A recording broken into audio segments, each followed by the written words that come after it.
We are live, but we must let it breathe. Hang tight, y'all. We're going to fire off this exciting episode. Can't wait. And we are good. Welcome in, everybody. It's the Mile High Huddle podcast. I'm your host, Chad Jensen, and with me, my fellow football priest. You know him, you love him. He and I, Zack Kelberman, of course, have been wandering the football desert, as it were. And over this weekend, Zack, the football gods delivered some manna from heaven, mana, however you want to say it, in the form of rookie camp. Not only did we get the action on the grass, it was really cool to see Sean Payton out on the grass at, you can't call it UC Health Training Center. It's not called that anymore. That deal expired. They're trying to find another sponsor currently. But to see him out on the grass at Dove Valley, he's got his trademark, what do you call it? Thank you, visor. I brain farted that yesterday. What's my problem? He's rocking his Broncos stuff. I loved seeing that.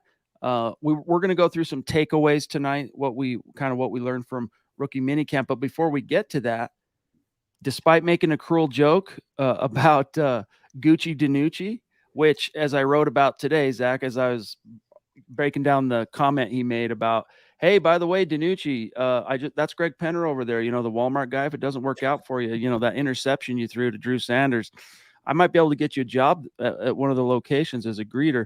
I was like, that's really cruel, but I don't think he says that unless he likes the guy and he plans on keeping him. And turns out they signed him. What do you know about it?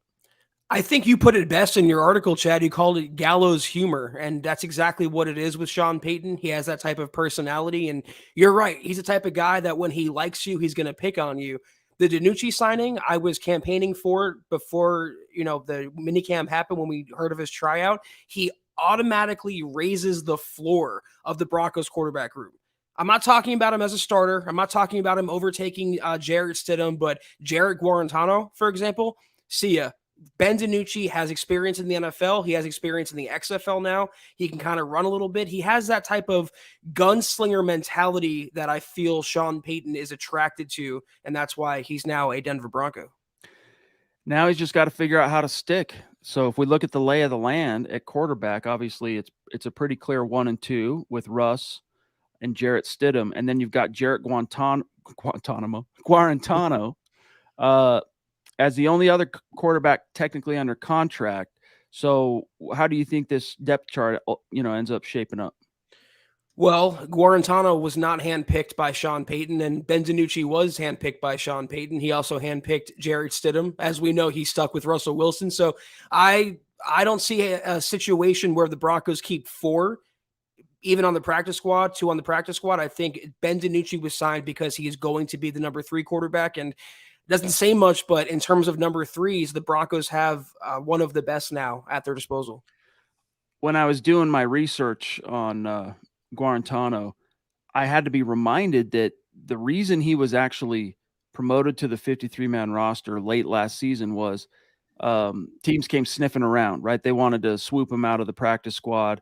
And in order to lure him, it wasn't just a promise of the roster. They actually signed him to a 2-year deal. Mm-hmm. So how much do you think that affects the arithmetic here?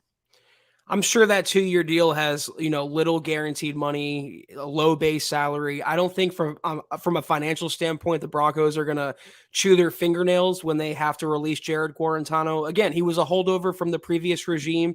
He was kind of a Hail Mary toss by Nathaniel Hackett and company last year. I understand that he got a reserves contract or he had a multi-year deal, but when you're replaced by a guy that's handpicked by the current regime, I mean, that's part of the NFL. That's the business side of it.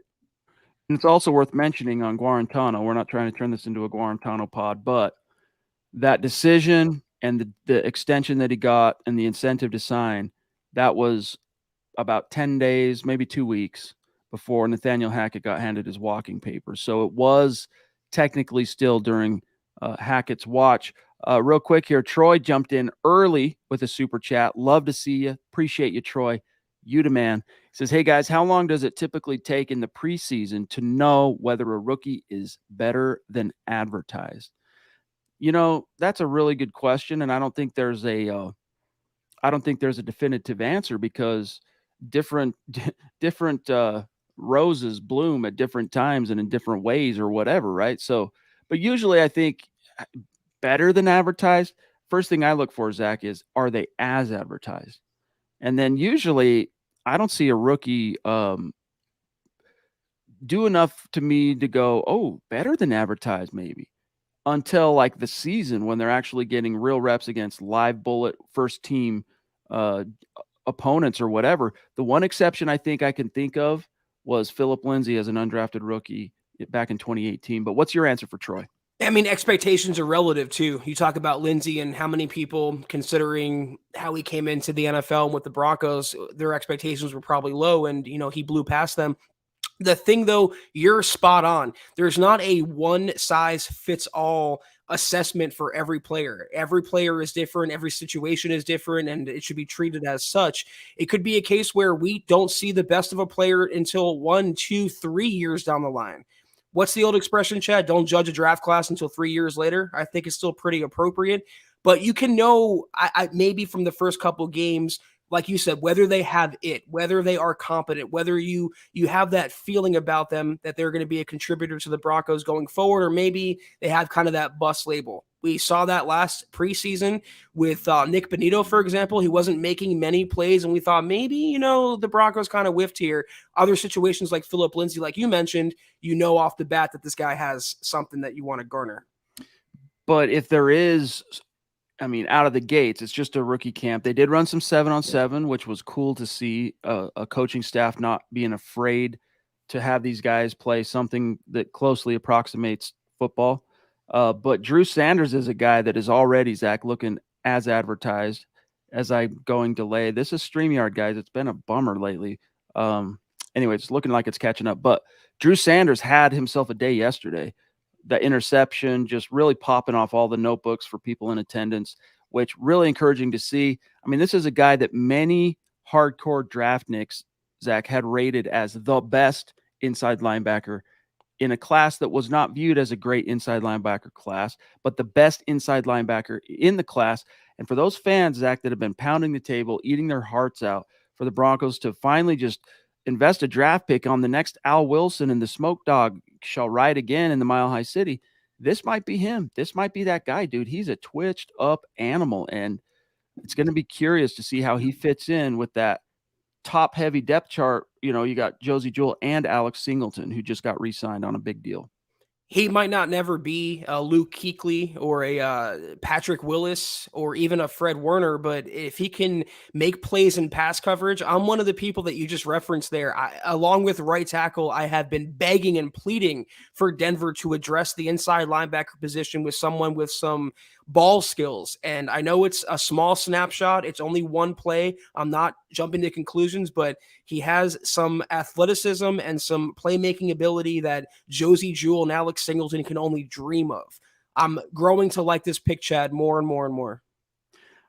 Real quick, happy Mother's Day, everybody. This is obviously a special day on the calendar every single year. And to all the mothers in our community, happy Mother's Day. Much love and respect to you. I marvel at mothers every single day. Like my wife, as a mother, seriously, like the things she does. And I don't say this to make myself sound like a bad father, but like the lengths she'll go to for the kids, the sacrifices she will make, in order to provide a kid with a simple this or that is, blows my mind. It's certainly probably a lot farther than I would go. I'd be like, nah, get out of here. I got stuff to do or whatever. But happy Mother's Day. Cherish the mothers in your life and in your families. I'm sure you don't need me to tell you that, but happy Mother's Day. Toughest job in the world by far. And I echo your sentiment completely and the previous sentiment as well. Happy Mother's Day to every single MHH mother viewer out there. Enjoy your day, or I hope you've enjoyed your day so far. Like Michaela, as we know. So great to see you tonight. Happy Michaela. Mother's Day, Michaela. Zach, what was your thought on what Sean Payton had to say about Javonte Williams? So one of the most noteworthy statements, one of the most newsworthy items to come out of this weekend was Sean Payton saying, quote, "I would tell you that we expect Javonte to be ready for the start of training camp, and that's good news." His rehab is going well. I don't want to speak for him or for the new health and wellness VP, Bo Lowry, or anyone else, but we get the daily reports. We're pretty tight-lipped relative to info going out, but I've read a lot, and I think his rehab is going well. And then, Zach, real quick, was drilled down further. Whoa, that kind of surprised everybody. You think he's really going to be ready to participate to open training camp? Peyton, quote, I think there's a good chance that if a player is not ready at the start of camp, maybe goes on the PUP, the physically unable to perform, we're hopeful that Javonte is someone that might not have to go on the PUP. So that's the good news. And in the meantime, the rest of these guys we're looking at closely, talking about everybody else. But Zach, that came up when he was basically asked, do you think you have enough running backs on the roster? Started talking about Samaje Perine, giving us flexibility. And then he said, our current starter is doing extremely well, talking about Javonte. And then they go out and sign Jock Patrick, the former XFL running back. So I'm not really sure what to make of the comments. This has been the talking point and the company line on Javonte the entire offseason. George Payton said a few months ago that we expect him ready for week 1. Training camp is pushing it even more. It wasn't just an ACL. It wasn't just a simple injury like what those are nowadays with modern medicine. This was a multi-ligament issue and a malady that Javonte has to fully come back from. And even if he's medically cleared by training camp in late July, which would be a marvel, I would maybe hesitate to throw him back out there too soon. Maybe PUP is the best thing for him. Maybe let him heal up till he's beyond 100%. He has mental and physical assurance and confidence in that knee going forward, and let P. Ryan take the blows and the heavy duty while Pookie's on the mend. By the way, guys, we're about 12 minutes in. So if anyone's going to attend tonight's pod, they're in the room with us now. But we have made a decision, and we're on the meet and greet date. And we're kind of bucking tradition a little bit because we're with a B, YouTube. We're bucking tradition because we're trying to accommodate people. We want to make sure Nick Kendall can finally make it out to a meet and greet. And with what he does and just the way his life rolls, the fall is very busy for him. So we're doing it October 22nd, which, Zach, I think it's the Packers. Let me pull this up. I'm trying to remember what week it is so I can give you guys as much information. We'll put out a press release announcement. We'll put it out on all our social. But yeah, October 22nd is week 7, Green Bay Packers. And one of the reasons why we're not too scared to not do this in September, we've usually liked to hold the meet and greets as early in the season as possible to hedge for the best possible weather, to get as many people out to hang out with you as possible. But one of the things that gives us encouragement here, Zach, is that did some research over the last 100 years. The median temperature on October 22nd in the Mile High City is 73 degrees. So if we get just an average day of October 22, then it's going to be a very nice day to be out there hanging out, eating, talking football, meeting everybody, all that stuff. So we're kicking it a little bit farther into the season. October 22nd, it's going to be a gas. Can't wait to see you guys there. Getting your Al Roker on. I love it, Chad. And yeah, I think it should be a fun time, and it should allow us to accommodate everyone. We've had people, I believe it was Deanna, who said she couldn't make it till October as well. That's right. I don't want to put her business out there, but I'm happy that she'll be able to attend now, hopefully. And it's always a good time, and it's always, most importantly, a Broncos victory. I'm looking forward to going 3-0 in October. Yes, and look, it's not maybe as it's maybe not as sexy an opponent as we could have hoped for in terms of this isn't the Aaron Rodgers-led Green Bay Packers, but it's still going to be a nice day. It's going to be Broncos football. Yeah. And I'm telling you, by the time we get to week 7, Doug, thank you for the stars, bro. It's great to see you. Good evening to you. Appreciate you, big dog. But by the time we get to week 7, we're already going to be seeing how this thing is shaping up under Sean Payton and, you know, what Russell Wilson is looking like in this scheme. And I think excitement is going to be high. Whereas last year, it was about week 7, week 8 when Bronco fans started getting that sick feeling in their stomach again. Because after week 3, which that's where we were, right? We were all there for the meet and greet week 3 last season, San Francisco 49ers Sunday Night Football. That was the last real win they posted. They went on a skid and people started getting bummed. I don't think you have to worry about that so much, or I don't think you will be having those feelings come October 22nd. You'll be stoked to get to the stadium, hang out with us, and then go to the game. It's a really interesting game because it falls in the middle of that brutal second quarter of their schedule where they have Kansas City twice in 3 weeks, whatever it is. But it also comes after the first quarter of their schedule, which is super light. So going into that week 7 game, the Broncos could very well be sitting at, like 5-1, 4-2. So it should amplify fan interest that much more.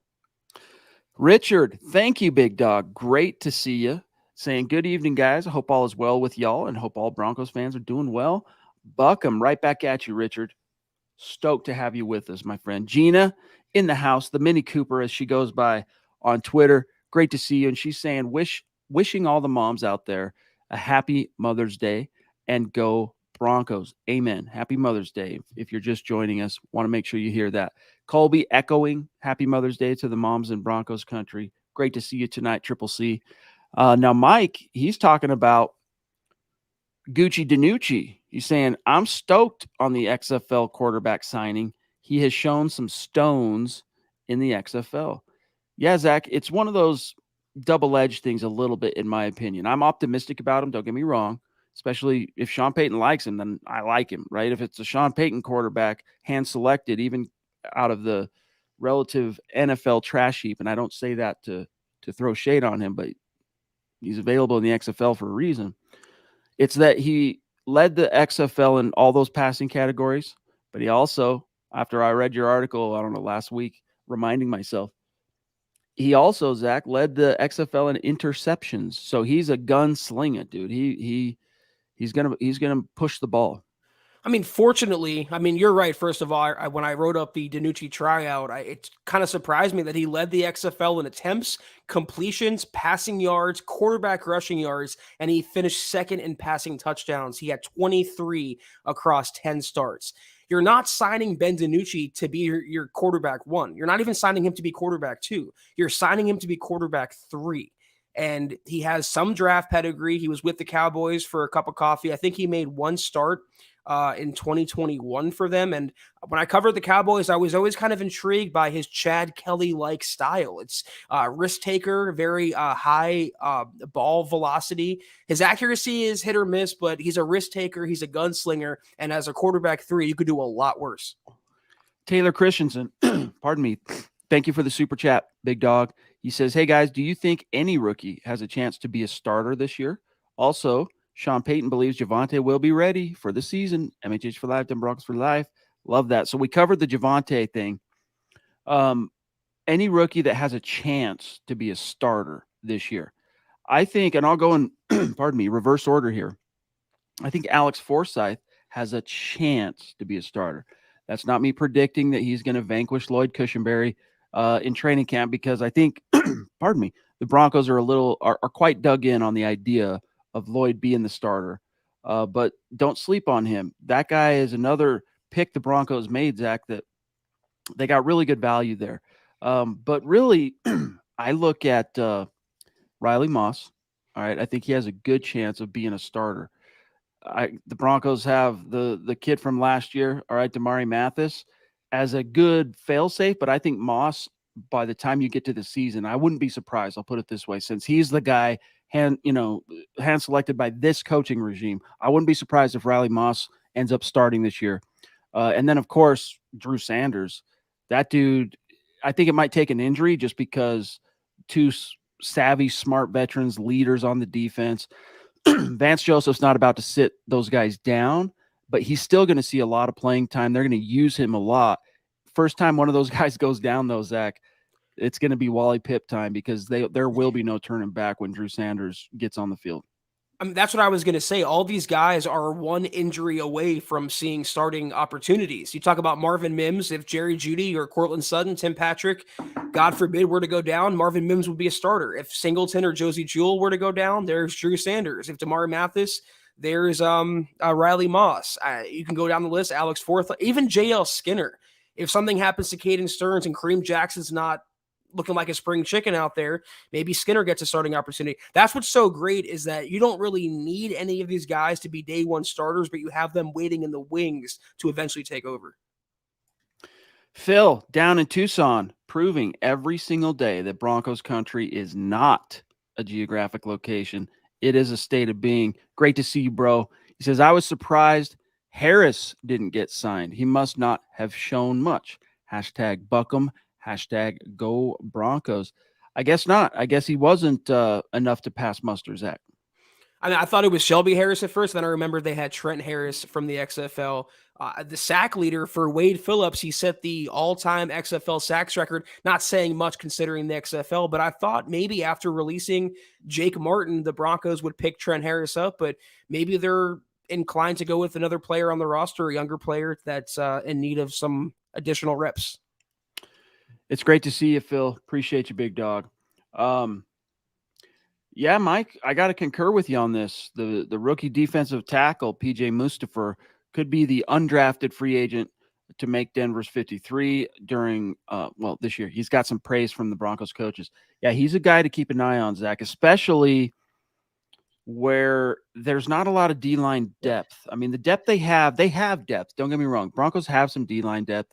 Wazarike, Matt Henningsen, but both guys are untested late round picks from last year, and they're going to get their chance this season because once you get past DJ Jones, Zach Allen, and Mike Purcell, by way of proven production, they have little. So they're going to need, I think, a pretty strong, and it looks like they're going to go young as far as their depth stable at defensive line, and that's okay. You know, churn them, get them their experience. You gotta get them in there, and it usually takes, like when you talk about Wazarike, Henningsen, or even this kid, usually takes 2 or 3 years for D-line guys to pop and kind of fully marinate and become whatever they're going to become. So that gives me optimism that the two guys they drafted last year might have a decent outlook 2023.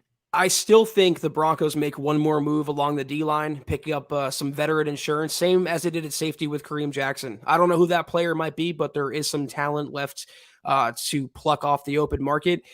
You are absolutely right, though. That is a very thin unit, the defensive line for the Broncos. And all I can add is if I'm a defensive tackle, defensive end, I want to get in the building. I want to try out because the opportunity and the pathway to playing time is immediate.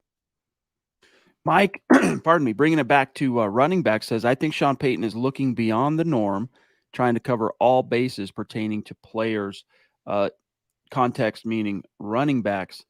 So, yeah, he's looking for the guys that can do what he knows he's going to need. And traditionally, I mean, you think back to some of the most prolific backs during his time in New Orleans. You had Reggie Bush, Pierre Thomas. These are guys that could put their lunch pill, grab their freaking hard hat and pound the rock inside. I was always surprised at how tough a runner Reggie Bush became after being that guy that just made all his money as a guy on the edge, turning corners out in space. But they got to be able to run. They got to have that tough-nosed ability, some vision. And, Zach, they got to be able to know what's what on passing downs. And I'm not just talking about as receivers. They got to be able to understand blocking concepts, see the blitz, pick it up, all that. So he has a prototype, and it is comforting to me to hear him refer to Javonte as our starter at running back. So if you get him back healthy this year, as it sounds like the Broncos really believe, that's going to be a pretty formidable 1-2 punch with he and Samaje Perine. Chris Ivory was another Saints running back Yes. that I really like play. I watched playing in New Orleans. I don't know though, Mike. I appreciate you kind of thinking outside the box with Peyton's comments. I just don't see how he can come back that early and still be pre-injury Pookie without chance of a career-threatening aggravation. The injury itself is beyond the norm. It's not just an ACL. It's not just a meniscus. It's 3 ligaments that hold his knee together, and it was a brutal hit that he suffered in that Raiders game. So if it means shutting him down on PUP to start the year until he gets 100% and he goes back to being prior form Pookie, I am all for that. Let Samaje carry the load. Clayton, what's up, big dog? One of our most ardent, hardcore, passionate supporters on Facebook. Great to see you, saying good evening. Been a while, working a ton, and just got done building my deck. Well, congrats, bro.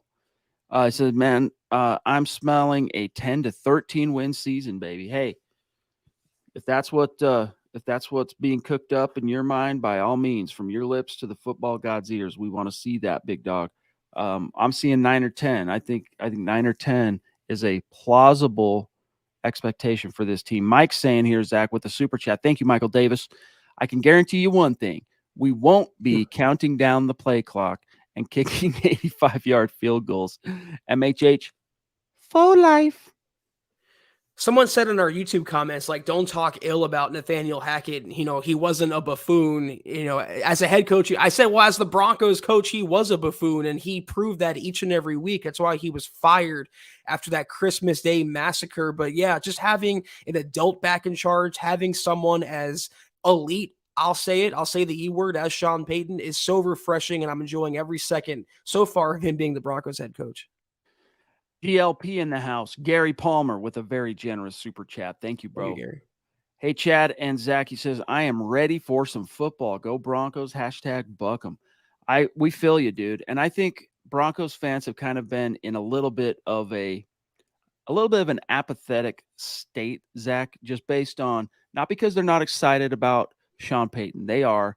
Not because they're not passionate and excited about this draft class and the free agents, but on the heels of 7 previous high expectation, high optimism off seasons, especially the last few years where big moves are made in the off season, supposed to reset the whole expectation level, fans kind of entered into a posture of, well, believe it when I see it, or, we'll wait to see what happens. But one thing we noticed, Zach, with our traffic analytics is this weekend was good for Broncos country because there was activity in the building. Cleats are out on the grass. Coach was talking, players were talking, pardon me, and fans were eating it up. I mean, the content over this weekend was going through the roof, and it's been really cool to see. So we're dying for that football as well. We're going to hurry up and wait together, is the story. And it'll get here. These things happen in phases. We got the schedule. We have the rookie minicamp in the books now. More minicamps and practices are coming up. And before we know it, training camp will be here. The preseason will be here. And it's time for Broncos football. So what I said to you a couple weeks ago, I think is the prevailing narrative in Broncos country. After trading for a superstar quarterback and then trading for a superstar coach in consecutive off seasons, how do you really top that from a fan's point of view? I'm putting my fan hat on, Chad, and I'm saying, okay, let's see what happens on the football field. That's why when we got some actual football on the football field, Broncos country is tuned in. And they're there. They're always going to be there. I mean, this is a team that travels, national team, fans in the stands wherever they go, including across the pond, which is really cool to see. It was fun having Scott over there last fall, and some of the stand-up videos and stuff of the different Bronco fans in Europe. It's so rad. Mike, he's clarifying here, saying, I wasn't saying that, Zach. I'm saying Peyton is building depth to find the best player behind Pookie. Okay, maybe I misinterpreted, Mike. I thought you were kind of taking umbrage with me saying that training camp is a little bit optimistic from Sean Payton, but I would love it. And you're right. He's turning over every stone. You signed Samaje to be that RB1 placeholder. You signed Tony Jones to be the, I guess, RB2 or RB3 when Pookie gets back. And then you signed Jock Patrick, who he's a big running back. He's like 6'3", 234. He's literally a younger version of Latavius Murray. So a younger Latavius, Tony Jones, Samaje, and then a healthy Pookie, like you said, Chad, that will be one of the better running back rooms in the NFL when it all comes together. Indeed. Greg, thank you. Very generous. Wow. Top rope super chat from Gregory Vendeland. Thank you, Greg. Been with us a long time. Very generous of you, my friend. Thank you so much. You are helping us keep the lights on here at MHH. It's great to see you. If you have any specific questions or topics you want us to get to, just put it in the chat, Greg. And look who it is. Brendacho, a newer name here on Super Chat. Welcome, yes. Thank you. Saying, glad to see Drew Sanders hit the ground running at minicamp outside of the pick 6. Does DiNucci give us a viable option if Russ melts down? I don't know how viable. We'll see, because, Sean Payton just has a way with quarterbacks. I mean, we could rehash it all, but even when Drew Brees would go down, Zach, in New Orleans, whoever that guy was that Sean Payton tapped to take over, Teddy Bridgewater at times, Jameis Winston at times, he even had Trevor Siemian. Ian Book.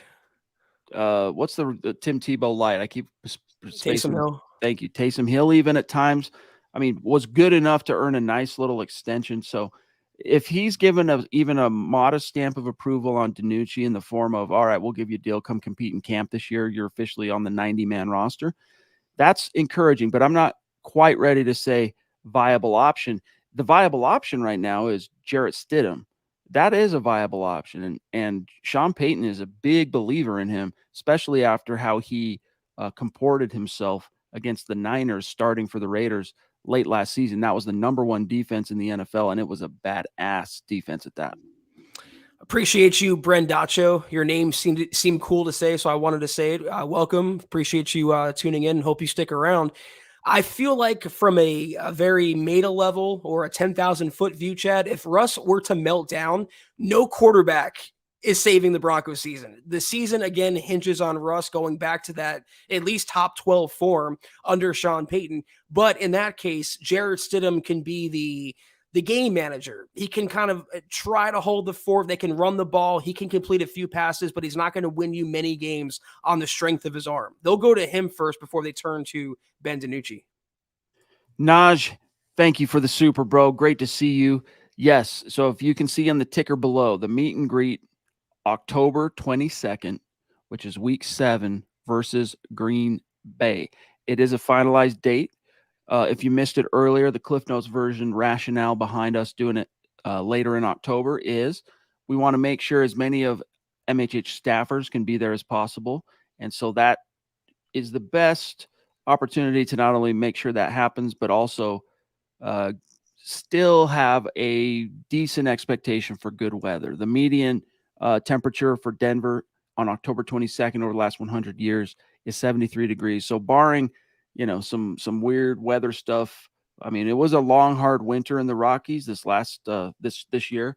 So hopefully that's passed and it's going to be a nice summer, and that early autumn is going to stretch well into like mid-November at least. So we're feeling good about the odds of a decent weather day. And if for some reason we don't get the weather we want, don't worry. We have audibles ready to go where we'll still be able to do the meet and greets and, of course, still go to the game. And it's also a 2:25 Mountain Time kickoff, not an early game and not a night game. I know night games are tough for some people. We did one last year, and it still came out well. But I think this is the perfect medium, whatever. And I know we're going to have a lot of fun. And again, the Broncos are going to go to 3-0 with MHH in attendance. Believe that. Clayton saying, got to stay healthy. Healthy Russ, our receivers, a strong ground and pound game, and our defense even better. Baby, indeed, buddy. Pino Ramon, thank you for the super chat, my friend. Says, and welcome, by the way. Did you guys ever think of creating an interactive map of the world so the MHH community can find like-minded greetings from Spain and Happy Mother's Day? That's interesting. I don't know what kind of, I don't know. You'd have to maybe tell me more about what you mean by that, but anything we can do to bring MHH together, we're definitely from around the world. We're definitely all ears on that. So any suggestions you have, talk to us. That's a pretty cool concept that we haven't really considered. And it would be interesting to see like a map of the world and everyone puts a pin of where they are, because we'd have pins all over the planet, Chad. It really amazes me that we have viewers literally on almost every continent. And now we have one from Spain and Pino Ramon. So definitely appreciate you. We'll take that into consideration for sure. George, appreciate you, bro, on Facebook saying, great pod, guys. This season is getting closer every day. Denver Broncos for life, MHH for life. Hit the thumbs up and share. Thank you, George, for that reminder. GLP with number 2 tonight. Bro, love you. Gary. He said, hey, guys, just because Pookie returns, it doesn't mean Sean Payton is going to throw him in the fire. In my opinion, they're just avoiding the physically unable to perform. I'm trying to remember the rule on that, Zach. Is it foregoing the first 6 games if you're on PUP, right? In IR used to have to wait till after the first 8 games. Mm-hmm. So yeah, if they can avoid not having Javonte Williams unavailable to them the first 6 weeks of the season, they're definitely going to do what they can on that. And with Sean Payton, like when George Payton says, "Yeah, we expect Pookie back by the season," I kind of GM speak in one ear out the other. When Sean Payton says it, like he's usually a guy that keeps his cards very close to the vest. Football espionage, Bill Parcells. Bill Belichick is the way he is because he was chipped off the Bill Parcells block, and so was Sean Payton. If he says something like that, I'm a lot more inclined actually to believe it. I'm all for it if you think there's a chance that Pookie could be re-aggravated or there's a chance that the recovery could go wrong. And I'm looking at the schedule, Chad. The first 6 games aren't that terrible if he were to miss it. Vegas, Washington, Miami, Chicago, New York, and Kansas City.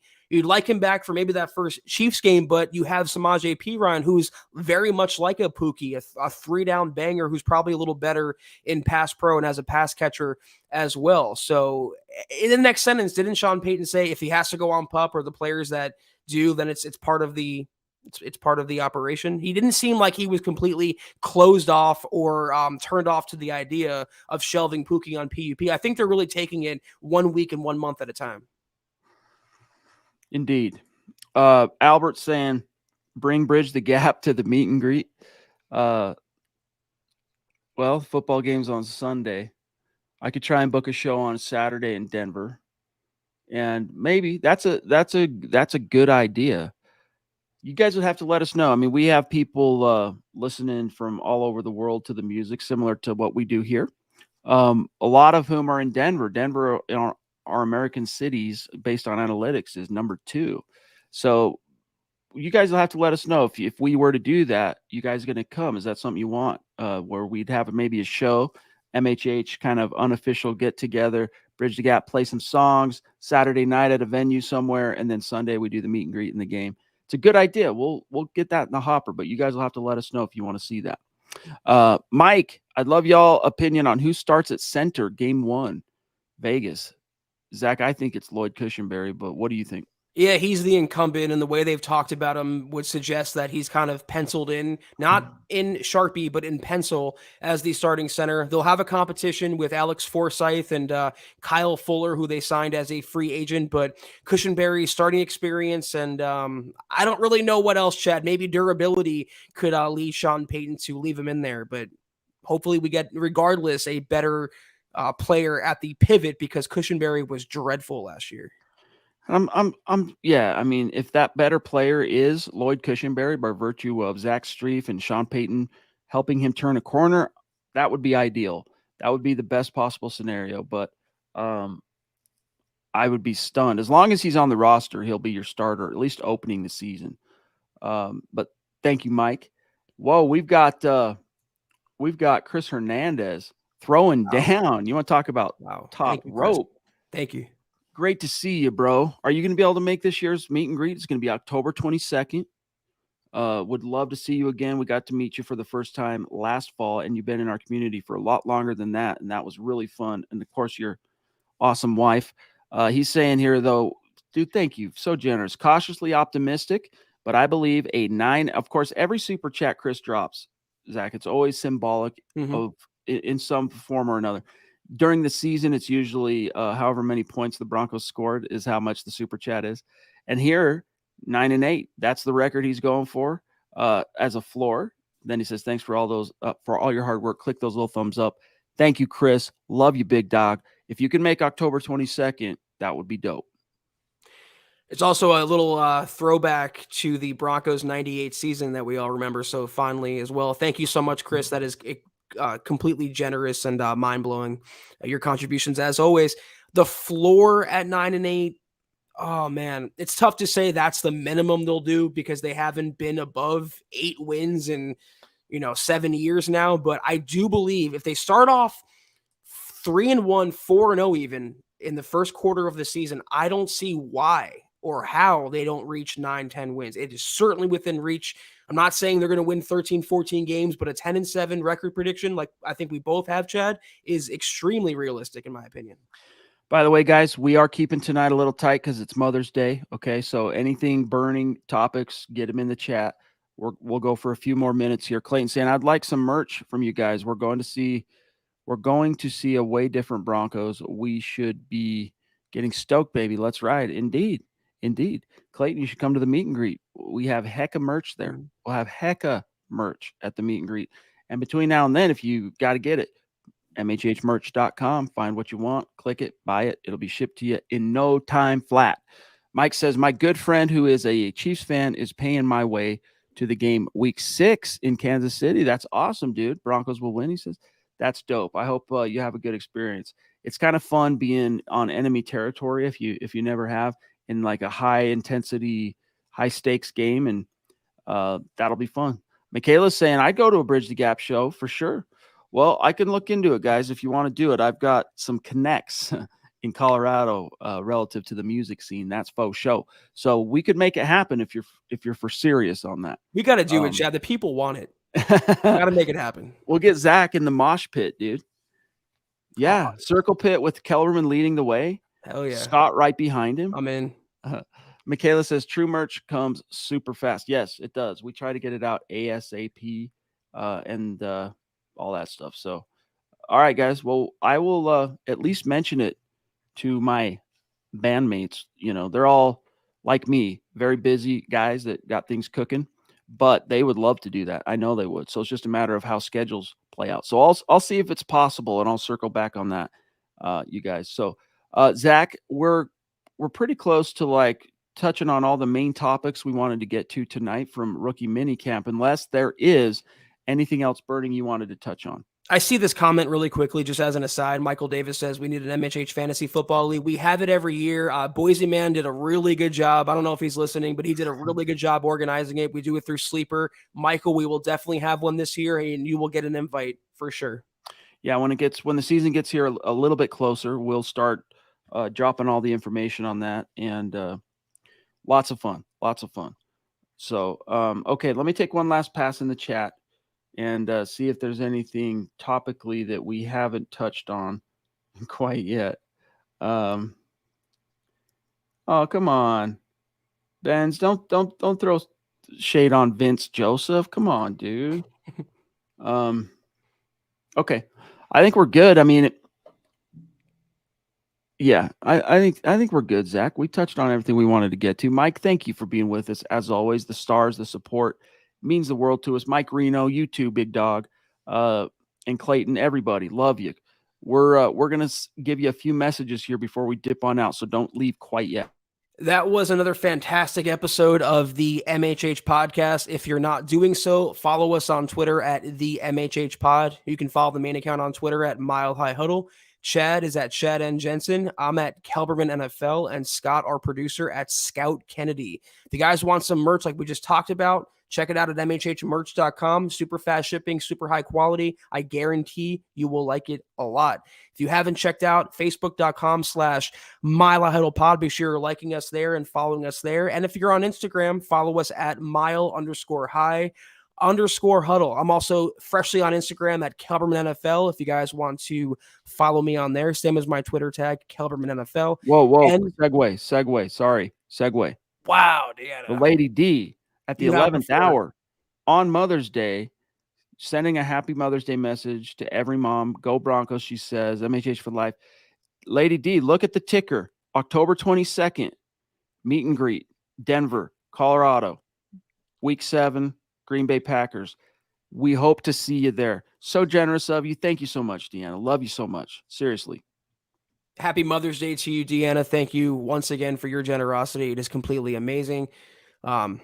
As always. But if you're on, I hate to segue like this, but if you're on Apple Podcasts, be sure you're following us on Twitter.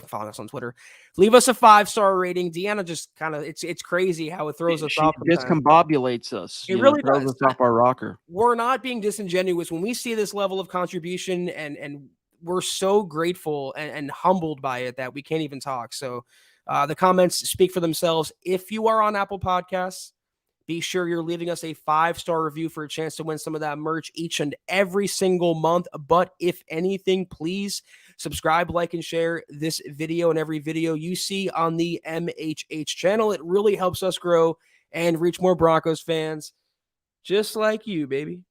That's right. Shout out to these great Super Chat superstars tonight, throwing down, starting with the Lady D. So generous. Love you. Hope we get a chance to hang out with you on October 22nd. Troy at the top of the show, Taylor, Michael Davis, Gary Palmer, Brendacho, Naj, the legend. Also Naj. I know it's not early in the season, but dude, hope you're there. Hope to see you there. Gregory, thank you, bro. Pino, Chris Hernandez, legendary figure, mythical figure in our midst. And of course, Michaela Israel. And then our great superstars and supporters on Facebook. Mike Reno, throwing down. Michael Ronquillo, throwing down. Clayton, Phil, Gina, Doug, Colby, Richard Miles, a newer name on the Star Circuit, and George Fox. Much love and respect. Thank you guys so much. Happy Mother's Day to all the great mothers in Broncos country and in the MHH community. Can't wait to talk to you tomorrow night. We'll be back. We'll see you tomorrow night. Have a great rest of your weekend, guys. Happy Mother's Day again to all the mothers out there. Take care, and as always, go Broncos.